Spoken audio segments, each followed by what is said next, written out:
Another day, another chance to get it right. One more chance. We live one day at a time.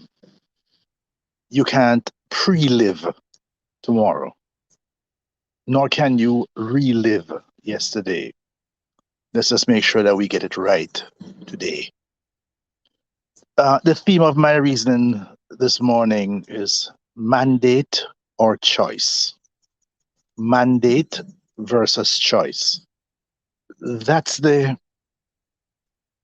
concept which is really percolating nationally and internationally as we approach understanding now what should be done regarding the coronavirus at this stage. There's a lot of resistance to government policies. There's a lot of frustration regarding lockdown and restrictive procedures. Uh, Pandemic fatigue has set in to a large extent in many segments of the population. And as a result, reason oftentimes is compromised. But I want to share some thoughts with you to see if we can inject some other concepts into this. It is my belief that whatever takes place in the public sphere, if it is not regulated, it will have to be subsidized. Just think of anything that happens in the public sphere. If governments don't regulate it, ultimately they themselves and we, the people, will have to subsidize it. So that's a big incentive early in the game to regulate, because then it costs you a lot more later on to subsidize the whole process. Uh, I had the privilege of being the consultant that facilitated the strategic planning retreat for the National Health Fund in the first 6 years of its existence. And one of the first thing I did at the first strategic plan retreat, I influenced the decision to shift the mandate from the original thought was to ameliorate the cost of healthcare. And my point was that, listen, we can't significantly influence the cost of healthcare if people's behavior don't change, because the cost will keep going up, up, up. So why not focus on a different mandate by making sure people understand that your health is your responsibility. Your health is your responsibility. I firmly believe that. In fact, my own position is that my health and safety are my responsibility first and foremost. I'm not going to trust that to anybody else and assume that anybody is going to keep me safe and healthy. That's my responsibility. All right. We also look at the global aspect of human behavior operates. One thing we know is that you can ignore reality, but you can't ignore the consequences of ignoring reality. So that, look, there's something called gravity. And if you're going to step off the side of a building, whether you believe or not, you'll have to deal with the consequences. You have to deal with the consequences. So that we now have people with different sets of views in terms of should they take the vaccine or should they not take the vaccine.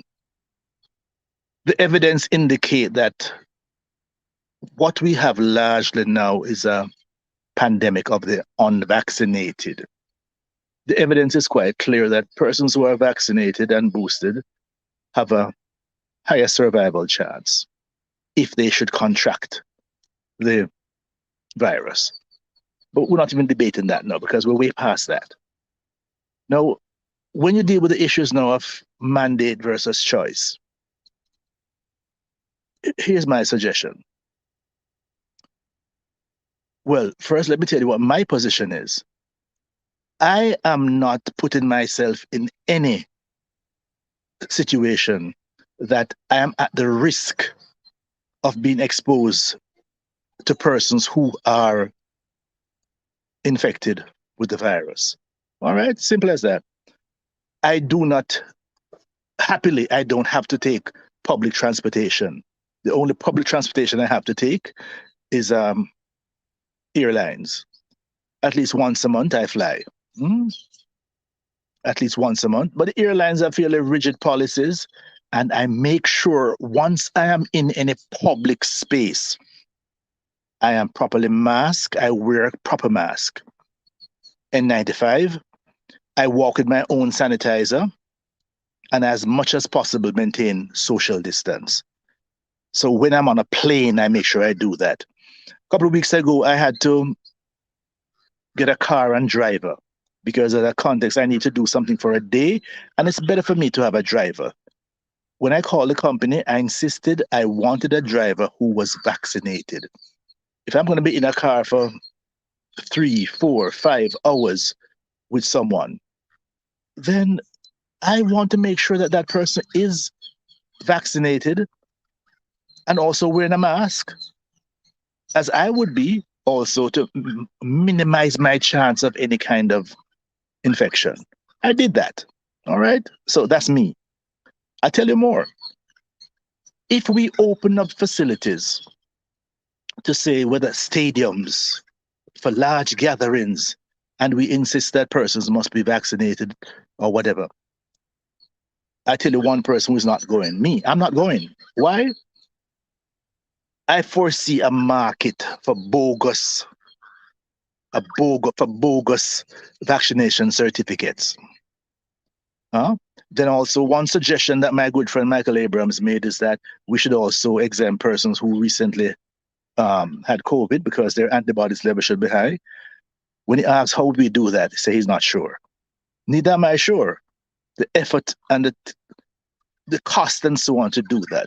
I just think it is onerous. So for me, I would not go. My need for entertainment and excitement is not so great. My personal safety is greater than that. All right. So I wouldn't go. But I have a suggestion. The people involved in insurance and actuaries, they know how to calculate risks and so on. All right.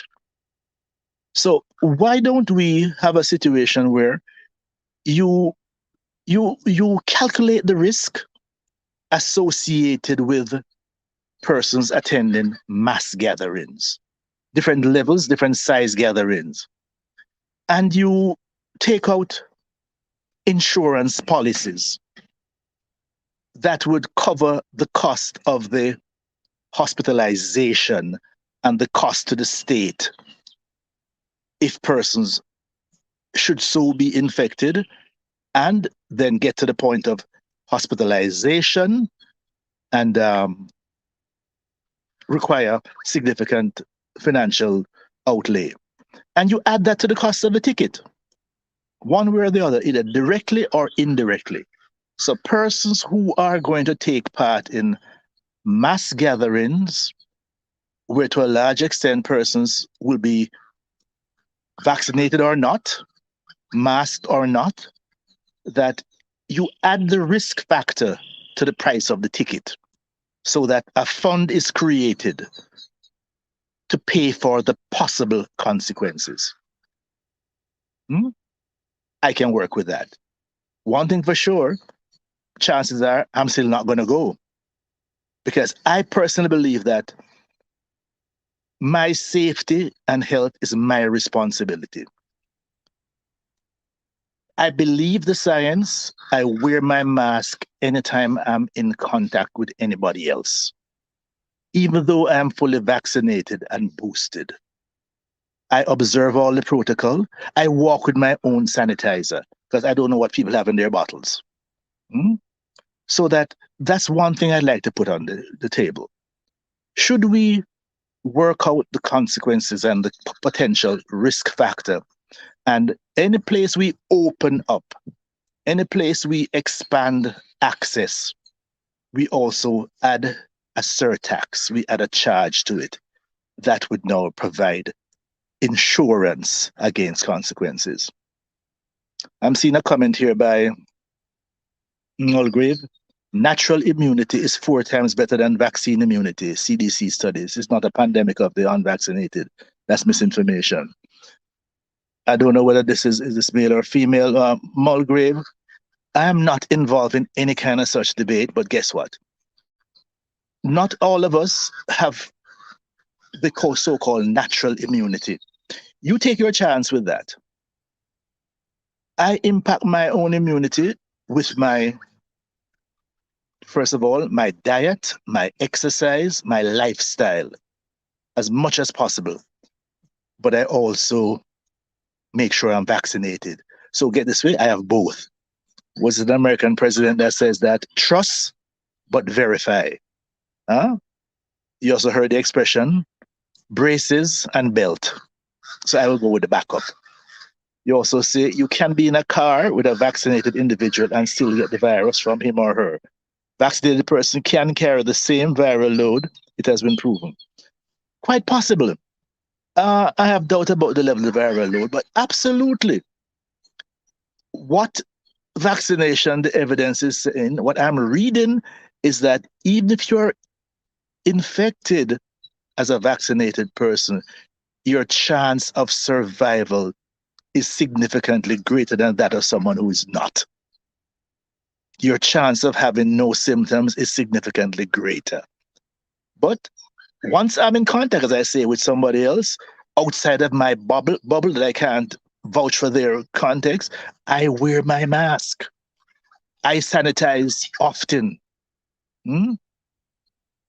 Joan Richards, excellent suggestion.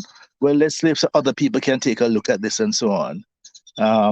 What so that if you are, so I'm telling you folks, by position, you open up the stadium, whether it's 5,000, 10,000, 20,000, there will be one less. I'm not going because I do not trust the fact that they'll be able to maintain that and be able to contain it, and that I have no control over other people's behavior. I have control over mine. My policy is still Tanami Yard. Recently, a good friend of mine, sent me an invitation to come to something at their house, but it read so beautiful. It sounded like it was a quote unquote public function that they were inviting a number of friends over. I verified with the individual. Is this me and my wife you invited, or all your friends?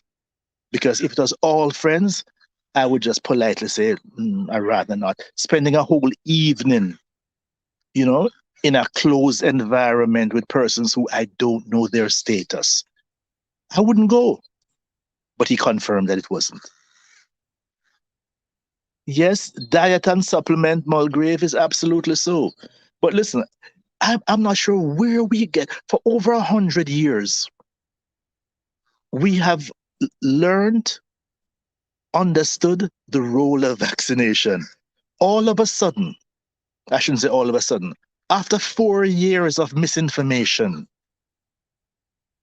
post-truth, alternate facts, distrust of science, the scientific process is not perfect, but it's like democracy. It's the best we have in terms of how it has checks and balances built in. You take the best straight line. Science, you don't prove something. What you do, you provide evidence that support a position. And you're constantly finding evidence so that information can change. Melanie, I totally agree with you. I don't think natural immunity alone works because until we have the virus, you really don't know the type of effect it has on your body or mind. I suggest we all wear a mask, get vaccinated, and continue to practice all protocols in place to help with the spread of the virus. No one can protect you, so you have to be personally responsible to play your role. Dead on, no pun intended. I strongly agree with this, that we need both. Yes, the body has natural immunity, but what about the person who was immunocompromised? And one of the things that we're seeing from the data is that persons who have pre-existing condition. In some societies, significant number of people are diabetic, have high blood pressure, are being treated for different forms of cancers, and have immunosuppressant problems. You are responsible. Mulgrave again. Well, if you doubt that vaccinated individuals can carry same viral load, then you're not following the science and you should use a disclaimer to indicate. Listen, folks, I don't get into these kind of discussions. I absolutely do not. I am only speaking as a humble psychologist. I deal with human behavior and mental processes. I have no bandwidth to be debating things that I have no control over. What I know for sure, the evidence that I have seen says that one, proper mask, properly worn, and social distancing and sanitization significantly reduce the chance of me becoming infected. I believe that, I practice that. I have no control over your behavior. I don't know what your status is. You know, it's the same thing like marriage. When somebody says, hi, meet my wife, do you ask to see the marriage certificate? No, you just say, oh, congratulations. When somebody say they're vaccinated, do you ask to see the certificate? No, you don't. You assume they're telling the truth. No, I don't even want to go there.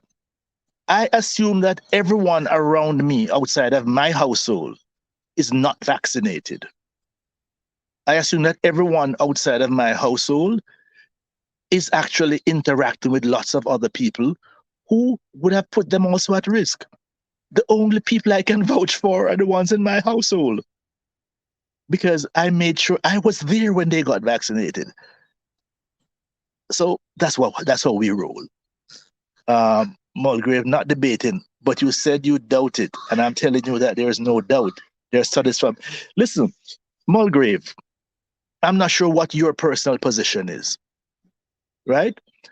I do not debate issues of how do you spread the virus. I trust the science. I trust the science and I trust human behavior to the extent that I can contain and I control the things that I have access to and I have.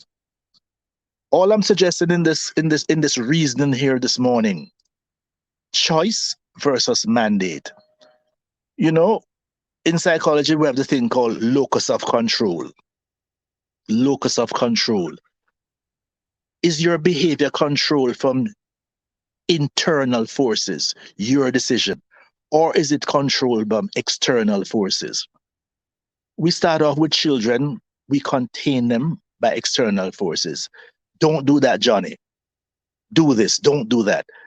With time, with maturation, children get older and they're able now to make decisions for themselves.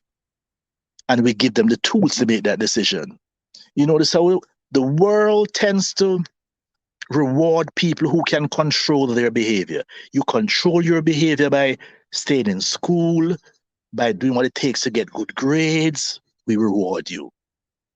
We control your behavior by not getting in trouble, not getting arrested by the police. We reward you. At the early stage, some people's their behavior is controlled strictly by parents' rule, then by teachers' rule. But then they still have a big problem. Oh, next is controlled by the police. Then it's controlled by the courts. But persons who color within the lines, work with the programs, work with what is happening around them, invariably they have more freedom. So that's how I roll. Wayne, personal responsibility is paramount. Agreed. We must all practice all protocols. Agreed. Including vaccination. That means all doses. Agreed. I like your suggestion for adding the insurance cost of care on every public event ticket. Thank you for this presentation. That's what it's about. It's not hard for us to work out the tables on that, you know? The actuaries can do that. What's the size of the event? This event will have 5,000 people, 10,000 people, 200 people. It's a bar. This bar holds 50 people. All right? You put a cover charge in. You put a cover charge, and that's so the coffers. Now, one thing we have to insist now, that governments, especially those who are known to take money, earmark for one thing and use for another, this money must be accounted for. and there must be a constant tally shared with the public. Here's how much we collected this month. Here's how much we collected this week, and this the same thing for the health for the hospitality sector. You add it to the price of the airline ticket. You add it to the price of the meals. You add to the price of the rooms. That once you're going to be involved in this thing, this money goes towards an insurance fund, which will provide the backup procedures. I'd love to hear your, counter positions on this, folks. I'd love to hear this because I do believe that we're at a junction now. The pressure between mandate and choice. I say if we make healthy choices, there's no need for mandate. I say that I don't care what the mandate is. I am setting the parameters for my own safety and my own health. And today at about 12:15, I'll be having a discussion with Ronnie Thwaites on the bridge to sort of earmark more of this discussion in terms of, and I want to expand on this whole concept of the insurance fund that we will attach to opening up. I'd love to hear your feedback, so you can drop it in the comments and let me see what other options you think are necessary. But remember where I started. You can ignore reality, but you can't ignore the consequences of ignoring reality.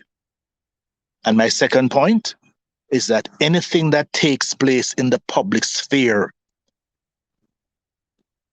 if it is not regulated, it will have to be subsidized.